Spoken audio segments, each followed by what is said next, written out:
That night, she said she was going out to dinner with a colleague. Might stay over. She wouldn't be home. I didn't argue. I just watched the new dress, one I'd never seen her wear, in front of me. Black. Tight. Revealing enough that no one would mistake it for just dinner. I stood in the kitchen and said, calmly, "If you walk out that door tonight, don't come back." My voice wasn't loud, wasn't angry, just clear. She paused for a second. Then she smiled. That same smile that used to melt me, but tonight, it felt like mockery. She told me I was overreacting, then leaned in and kissed me on the cheek. Light, casual, like it meant nothing. Through the window, I saw a car pull up by the curb. It wasn't her friend's car. It wasn't any car I'd seen before. A man stepped out, opened the door for her, and then leaned in to kiss her. The kind of kiss I used to think was just for me, not a coworker's kiss. And definitely not the kind of kiss meant for someone else's wife. I didn't chase her, didn't slam the door. I just turned around, opened the safe, grabbed the spare key, and started packing up everything that had ever belonged to her clean, quiet, and without a single wasted word. I used to think that when a marriage ends, there would be tears, maybe a slammed door, someone yelling, maybe even begging. But as it turns out, some endings arrive quietly with a tight black dress, a short sentence, and a door that closes without goodbye. I know exactly what betrayal looks like. It doesn't start with screaming, or a dramatic slap in the middle of the living room. It starts with little things, a message that buzzes in at midnight, a last-minute meeting she didn't mention earlier, a new scent on a shirt that doesn't belong to you. I was 10 when I first saw what that kind of silence feels like. I sat at the kitchen table, watching my mother scrub the collar of my dad's shirt with dish soap. She didn't say a word, just kept her head down, scrubbing over and over, like maybe if she tried hard enough, the betrayal would fade into the suds. I once saw my father kiss another woman outside a grocery store. He looked up and saw me watching, our eyes locked. And he just shrugged like it didn't matter, like it wasn't even worth hiding. No panic, no shame. My name's Trey. I sell RVs for a living. Nothing glamorous, but it's steady. It pays the bills and keeps things quiet. For a long time, I believed that if I could just steer clear of the mess my old man made with his life, that would be enough. I'm not special. I'm not brilliant or charming or any of those things that stand out. But I'm loyal. Maybe too loyal for my own good. When I fall for someone, I don't hold back. I give them all of me, even the parts they never asked for. I told myself then and there if I ever had a family of my own, I'd never be that man. Jody used to be the proof that promise meant something.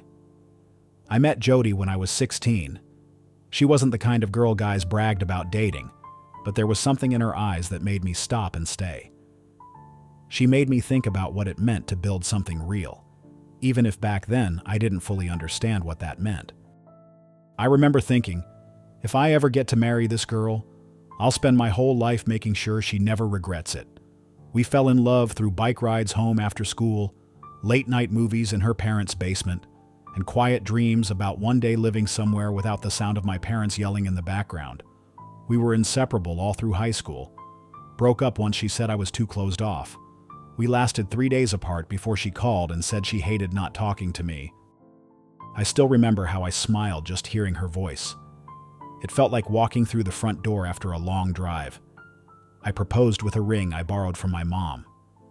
Jody said yes after 3 seconds of silence, and in that moment, I swore if she chose me, I'd be the kind of man my father never was. 9 months later, we got married. There wasn't a white dress. There wasn't a honeymoon. Just 2 kids with a cheap lease on a 1-bedroom apartment, and this unshakable belief that whatever life threw at us, we'd take it on together. I got the call from Michael Hamilton around 4. He didn't beat around the bush. His voice was steady and deliberate. like he'd rehearsed those words in his head 100 times before dialing. Tonight was the night. Hilton Hotel. Room already booked. Jody had just gone out to pick up a few things. They'd have dinner together. After that, they'd stay the night. I once asked him why he even called me. We'd never met. There was no reason for him to care. He said it was because he used to be me. Michael had been through a painful divorce after his wife cheated on him, and what haunted him the most wasn't the betrayal itself, but the fact that he hadn't seen the signs sooner. So when he noticed Jody having lunch alone with Stan Morrison every day, then casually discussing a hotel night like it was no big deal, he knew he couldn't stay silent. That's why he called. Not out of curiosity, not because he had nothing better to do, but because he understood exactly what it felt like to be the husband who knows something's wrong but no one's ever said it out loud. I sat silently in my office after hanging up. Nothing was broken. No one screamed. Just a quiet, growing hollow in the middle of my chest. I leaned down, opened the drawer, and took out the spare key to her car, the one I'd made the week before, when the little shifts in her behavior had stopped feeling like coincidences. I needed it to make sure that if she really walked out tonight, she wouldn't need to come back for anything. Around 6:20, I heard the front door open. Her footsteps up the stairs were light, same as always, but something felt different. The smell hit first strong, sharp, unfamiliar. A new perfume I'd never smelled on her in all our years together. It wasn't the soft scent she wore to work. This was louder, almost desperate. The kind of fragrance no one wears to dinner with a coworker. I turned, leaning against the kitchen counter. When she came downstairs, I barely recognized her. A tight black dress, cut in all the right places, hugging every curve like it had been designed for this exact night. She didn't wear much makeup, but the minimal look only made everything else stand out more. I'd seen her head off to work in wrinkled blouses, jeans, and her hair tied up with whatever band she could grab. But tonight, she walked down the stairs like she was auditioning for some low-budget seduction scene. I asked her where she was going. My voice didn't rise. It wasn't cold, just a simple question like asking what time dinner was. She smiled, that same familiar smile that used to melt me, but tonight, it felt hollow. She said a friend from work had invited her to dinner. Maybe drinks after? Nothing crazy? Just blowing off steam after a long week. The story came too quickly, too clean. Like she'd practiced it. I nodded, then asked again, who? Exactly. She glanced at me, her eyes flicking sideways like she was flipping through a list in her head or pretending to. Then she said, just a colleague. Nothing to worry about. Don't make it a thing. I didn't say anything else. I just crossed my arms, leaned back against the fridge. Then I asked one last thing. You're wearing that to dinner with a coworker. She didn't answer, just shrugged. The perfume was everywhere now, thick in the kitchen air. I remembered her once saying that particular scent was too sexy for everyday use. Tonight, she wasn't just wearing it, she'd practically bathed in it. I locked eyes with her. Didn't blink. Didn't flinch. Then I said, slowly, clearly, if you walk out that door tonight, don't come back. It wasn't a threat. It wasn't anger. It was just the truth spoken after too many quiet forgivenesses. She paused for a moment, like she was waiting for me to backpedal, but I didn't. Then she laughed. Short. Tilted her head. That sarcastic, overly confident kind of laugh, like I was being the jealous husband with a wild imagination. She said, come on, don't be dramatic. It's just dinner. It's not like I'm cheating on you. I looked at her one last time and said, if you really believe this isn't betrayal, then maybe we've been living in two different worlds for a long time. Her eyes narrowed. Her tone sharpened just a bit. She said I was overreacting, jealous for no reason. I exhaled slowly and replied, no. I'm just doing what my mother should have done 20 years ago. She didn't respond, just stepped forward and kissed me on the cheek like she always did before leaving the house, as if tonight was just like any other night. Then she turned, grabbed her bag, opened the door, and walked out. She didn't look back, didn't say goodnight, didn't ask if I needed anything. I stood there, completely still, listening to her engine start outside. The tires crunched gently over the gravel at the edge of the driveway. And then, everything went silent again. Not peaceful, just that eerie kind of silence you feel when something has clearly died and it's not coming back. Looking back, I can't say I didn't see it. I just didn't want to believe what I was seeing. Jody didn't change all at once. Hairline cracks that worked their way into our life together. Slowly and silently. She started coming home later than usual.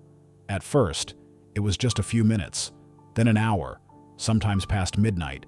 The explanations always made sense: work stuff, client meetings, team events, and I kept believing her, because that's what I'd always done.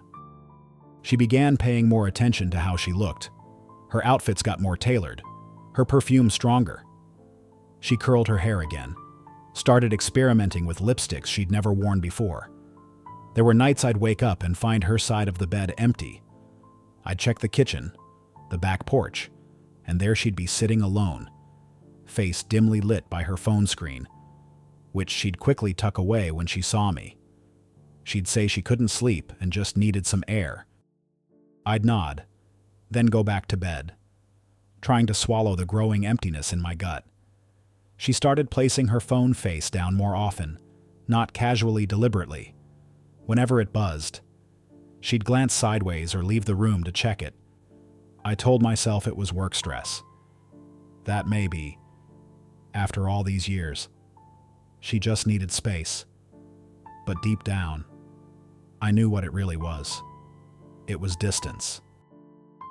After her car pulled away from the driveway, I stood there for a few more minutes, back resting against the fridge, eyes fixed on the door she'd just closed behind her.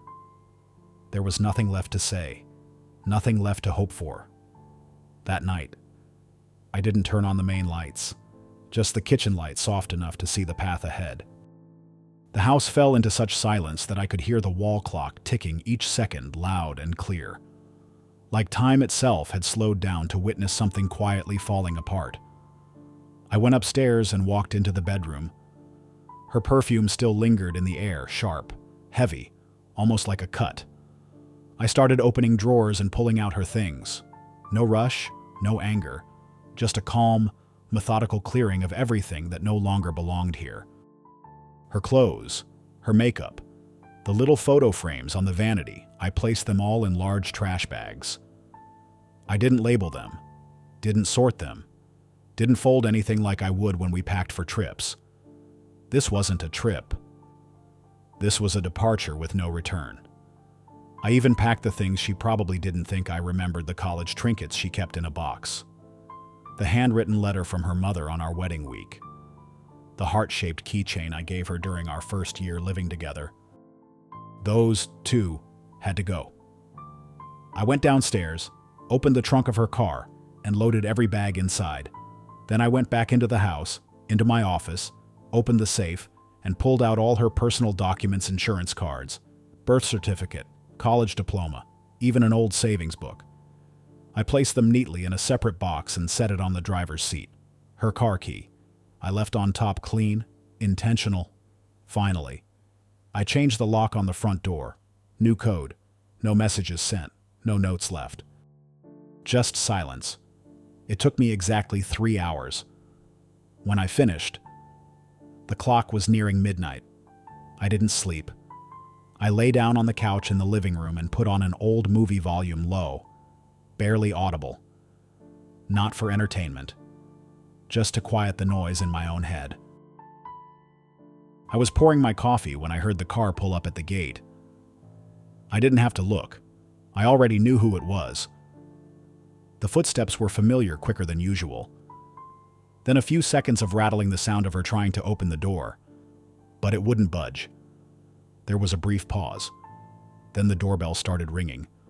Once, then twice, then over and over again, each press more frantic than the last, as if pressing it fast enough might somehow turn everything back to the way it was. I let her stand there a little longer, not to punish her, but to remind myself one last time, hold your ground. I set the mug down, opened the drawer, picked up my phone. The recorder app was ready. I didn't need to act. I didn't need to trap her. I just wanted the truth, from her own mouth. When I opened the door, she didn't say anything right away. Her eyes swept past me and she pushed straight into the house without waiting for an invitation. I stepped aside. I didn't stop her. I wanted her to see it for herself.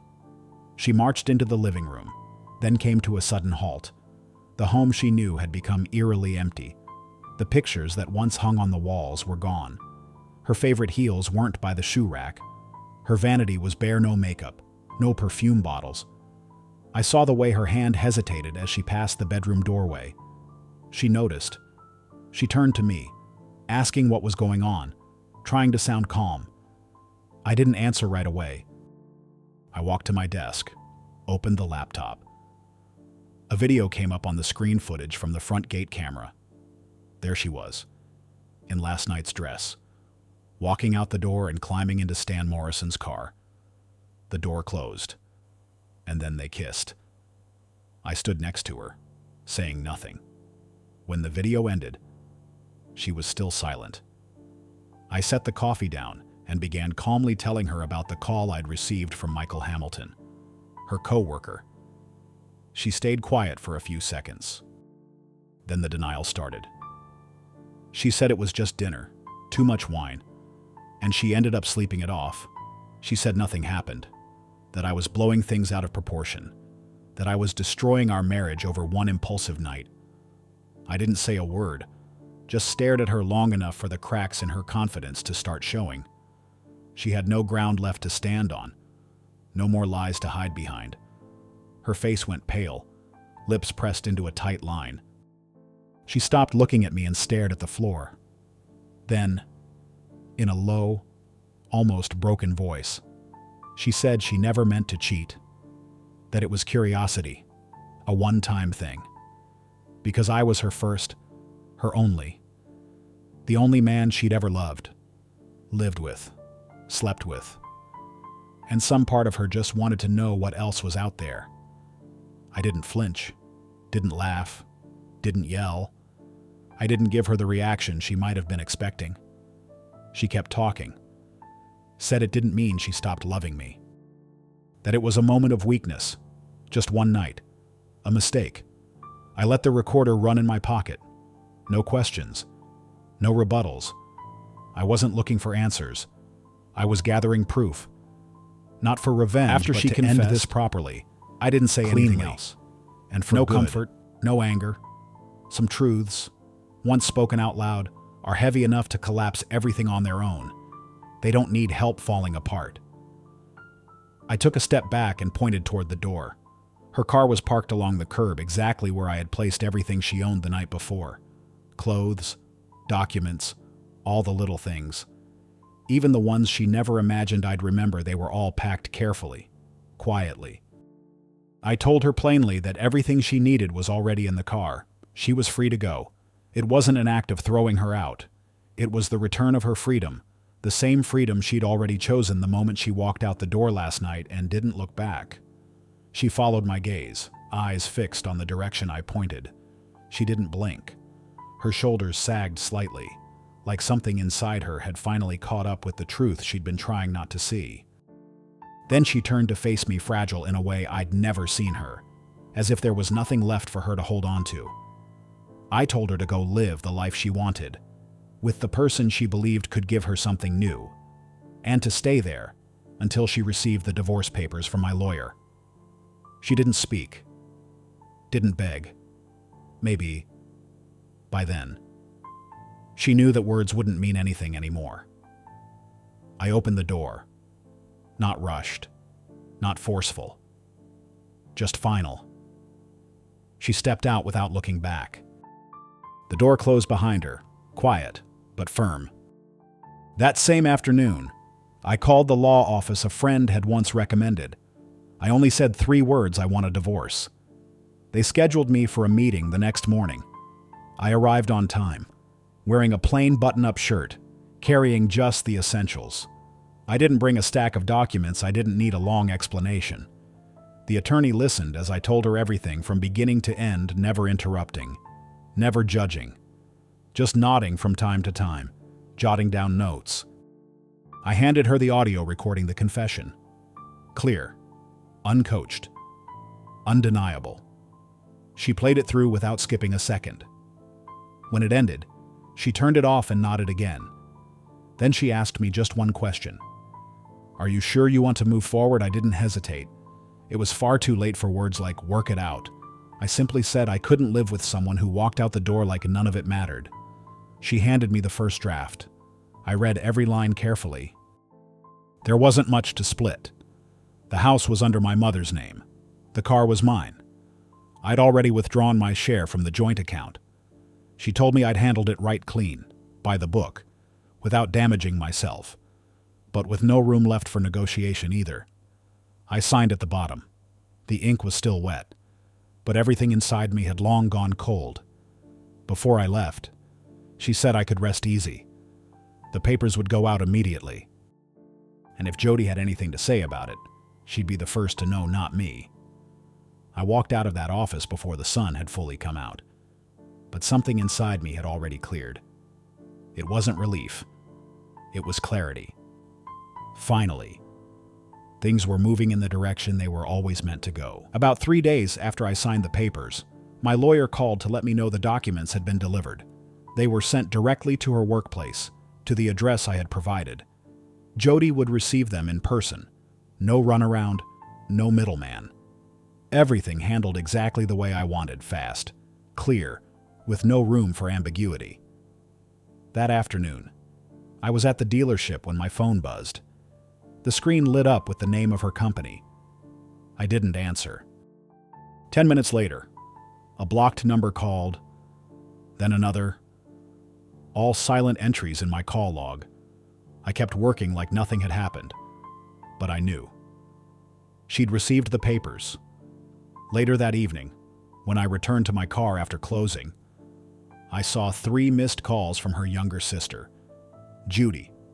One text followed, plain and short. "She's at my place. She hasn't stopped crying." I didn't reply. An hour later, my mother called. Her voice was steady, but I could hear the worry under it. She said Jody had shown up at her house, stood outside the gate for over 30 minutes. My mother didn't open the door, didn't go out to greet her, but she watched from the window.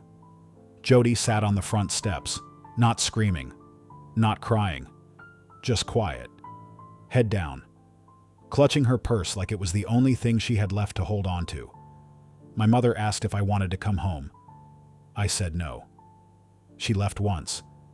That was enough. That night, I got home late. My phone buzzed a few more times while I was driving still unfamiliar numbers. I didn't need to save them to know who it was. I locked the door, like every other night, turned on the kitchen light, made myself a late coffee. Around midnight, I received an email. No subject line. The sender was her personal email, the one I'd helped her create years ago. She wrote a long message. No more excuses. No shifting blame. Just broken paragraphs, trying to make sense of something already too far gone. She said she regretted it, that she didn't think I'd actually go through with it, that she thought I'd get angry, then cool off like during past arguments. She said it was a mistake, a misdirection, curiosity. She said a part of her still believed we could fix it, still wanted to try. I read it all, but I didn't write back. Not because I hated her, but because I understood something now. Some things, once broken, aren't meant to be pieced back together. They don't return to what they were. They just cut deeper into the hands that try to hold them. The next morning, my lawyer called again. Jody hadn't signed the papers, but her office confirmed she had picked them up and taken them home. My lawyer told me to wait. If she didn't respond within a certain period, the court could proceed with a unilateral divorce. I nodded. No rush. No worry. I didn't need her to sign quickly. I just needed her to understand this time. There's no door left to return through. I thought she'd disappear once she realized there was no way back. But a few days later, my mother called. She said she ran into Jody at the grocery store near her house. She was alone, looked worn down, but still approached and tried to make small talk. My mother said she didn't mention the divorce, just asked about her health, politely, like a stranger might. Then, hesitating, Jody said she had something important to tell me, that I should at least hear her out. I stayed quiet. Didn't ask what it was, didn't offer an opinion. That evening, I got a text from her old number.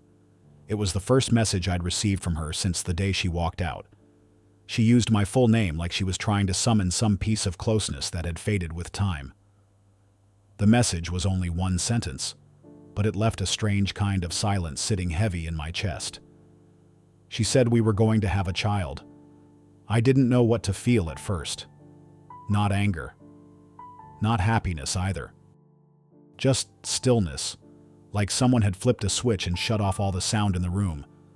I didn't reply, didn't call. I just forwarded the message to my lawyer. The next day, she called me back. Her voice was calm, collected. She said that if it turned out to be true, we would proceed accordingly, through the proper legal process. But if there was no medical documentation, then the words were just air. I listened, nodded, didn't say anything more. A week later, her sister Judy reached out. She asked to meet me at a cafe near the dealership. I arrived on time, carrying no expectations. When I walked in, she was already there. The tea in front of her hadn't been touched. We sat across from each other in silence for the first few minutes. Then she looked me in the eye and said Jody had asked her to act as a witness, that the pregnancy wasn't real. It was a lie, a final, desperate attempt to make me hesitate. I didn't react. Maybe because, deep down, I already knew. I asked her why she was telling me this. Judy said she couldn't go along with it anymore, because this time, she'd seen enough. And because I, after everything, deserved to know what was real and what wasn't. The final session was scheduled for a Tuesday morning. No public hearing, just a quiet meeting between both lawyers and the parties involved. Clean, silent, just enough to end it all in paperwork. I arrived 20 minutes early, sitting in the corner of the conference room with a half-cold cup of coffee from the lobby. My attorney came in, greeted me softly, then pulled out the file. Everything had been prepped the day before. I didn't need to sign anything else. All that was left was one final signature. Jody arrived right on time. She walked in with her own lawyer, dressed more simply than usual. Her face looked thinner than the last time I'd seen her. No makeup. Hair unstyled. She didn't look at me. Didn't seek a seat nearby. The entire room held the exact amount of space you'd expect between two people who no longer had anything to say. The meeting began like any other legal formality, steady voices. Terms read aloud. Documents passed back and forth. There was no argument, no dispute. She signed 3 sheets of paper. Her hand trembled slightly when she set the pen down, but she didn't lift her head, didn't speak. It was all over in 15 minutes. When we stood, her attorney looked like he might say something but didn't. I was the first to leave the room. Not rushed, just sure. The door closed behind me with a soft click barely audible. But to me, it was the sound of a chapter ending. One I once thought would last a lifetime. I thought things would go quiet after that. But a few days later, Michael Hamilton, the coworker who had warned me in the beginning, called again. His voice was still calm, but slower this time. Like he wasn't sure he wanted to say what he was about to say. He told me that Stan Morrison had quit. Abruptly. No notice. No one knew why. One of the staff said Stan had left the city, before he vanished. Someone overheard him on the phone with Jody, angry. Loud. The conversation ending with him hanging up mid-sentence. Rumors spread quickly. People said Stan had never planned to stick around. That to him, Jody had just been a fun phase. And when the fallout came, he walked away. No text, no goodbye, just gone. I didn't look into it. Didn't ask questions. I didn't need to know if she was okay. She had made her choice. And what came after wasn't punishment. It was the consequence of trusting the wrong person. The same mistake I once made. I heard she moved in with Judy for a while, then into a small apartment on her own. Her office salary no longer stretched the way it used to. The life that once felt secure had turned harder, thinner around the edges. I didn't feel satisfied by that. Just calm. One day, my mother handed me an envelope. Inside was a letter from Jody. It wasn't long. She didn't apologize. Didn't justify anything. She simply wrote that if I ever felt like talking, she'd still be there. But if not, she would understand. I folded the letter and placed it in my desk drawer. I didn't rip it up. Didn't keep it close either. She was gone, and I no longer had to wait for anyone to come home. I didn't reply to the letter. No calls, no messages. I didn't think about it again. Some endings don't come with slammed doors or shouted words. They pass quietly like a steady breath, a slow step, a final pause in the air. Weeks passed. I didn't mark the day the divorce became official. I didn't need a milestone to say the chapter had ended. I'd closed it long ago, back when she walked out without looking back. One Thursday afternoon, after closing a deal at the dealership, I stopped by an old cafe tucked behind a small bookstore, the kind of place people forget about until they need somewhere soft to land. I'd been there a few times early in our marriage. I ordered a black coffee, no sugar, leaned into the seat by the window, let the low hum of conversation and the sound of the espresso machine fill the space I hadn't realized had been so empty. I wasn't expecting to see anyone I knew. But life has a way of returning old pieces when you're no longer reaching for them. She walked in just as the light outside shifted into evening. Not Jody. Not anyone from the years that hurt. Just someone I used to know, a quiet face from somewhere way back, now circling through once more. Softer. Slower. Her smile didn't come sharp like it used to. We sat for a few minutes. Didn't ask about the past. Didn't mention the names that no longer stayed. Before she left, she placed her hand gently on the table, just a touch, and said I looked like someone who'd finally learned how to breathe again. I nodded. She smiled once more and stepped out into the fading light, leaving behind the scent of coffee and the last stretch of daylight falling across the table. I stayed a little while longer. Didn't do anything. Just watched the cars pass by, each person rushing off towards something of their own. I didn't know what would come next. But for the first time in a long while, I wasn't afraid to find out.